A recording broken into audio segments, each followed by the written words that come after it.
નમસ્કાર, આપ જોઈ રહ્યા છો નેશન પ્લસ ન્યૂઝ. હું છું આપની સાથે હેતલ ભગત. ડભોઈ રબારી વાગા ખાતેથી નારાયણભાઈ ભુવાજી સહિત આશરે 1500 લોકોએ માતાજીના મંદિરે પહોંચી ધજા ચડાવી દર્શન કરી સમગ્ર દેશના દરેક સમાજ માટે પ્રાર્થના કરી હતી. ડભોઈ રબારી વાગા ખાતેથી વર્ષોની પરંપરા મુજબ તાલુકાના બંબોજ ગામે સિકોતરા માતા મંદિરે પગપાળા ધજા ચડાવવા મોટી સંખ્યામાં સંઘ નીકળ્યો હતો.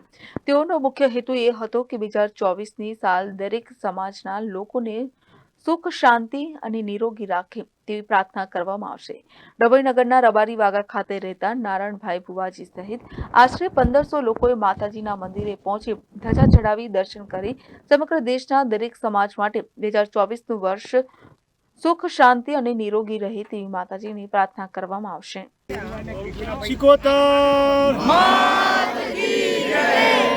આજ રોજ તારીખ 5/1/2024 રોજ સિકોતર ધામ ડભોઈ હું પોતે નારાયણભાઈ ભુવાજી પગપાળા સંઘ લઈ ધજા ચડાવવા માટે સિકોતર ધામ બંબોજ મુકામે જઈ રહ્યો છું.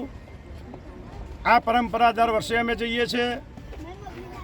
એના હેતુ કે 2024ની સાલ દરેક સમાજ માટે નિરોગી રહે, સુખ શાંતિ રહે એ હેતુથી અંદાજી 1500 માણસનું આયોજન કરેલ છે અને દરેક સમાજ સુખી થાય એવી મા સિકોતરના ચરણોમાં પ્રાર્થના. જય માતાજી. કેટલા કિલોમીટર છે અને ક્યાંથી નીકળ્યા છો? આ સિકોતર માતાજી ધામ ડભોઈથી નીકળ્યા છે અમે અને અંદાજી 20 કિલોમીટર બંબોજ ધામ સિકોતર માતાજીનું મંદિર જે અમારી રબારી સમાજ 13 પરગણા 242 ગામનું છે.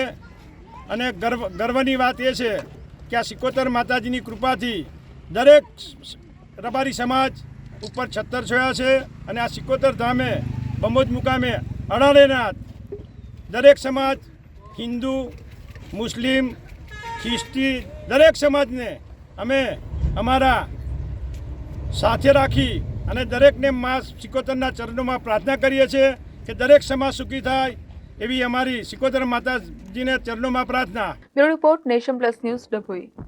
સમાચારોના સતત અપડેટ માટે નેશન પ્લસ ન્યૂઝના યુટ્યુબ ચેનલને સબસ્ક્રાઇબ કરો, બેલ આઇકન દબાવો અને ફોલો કરો ઇન્સ્ટાગ્રામ, ફેસબુક અને ટ્વિટર પર.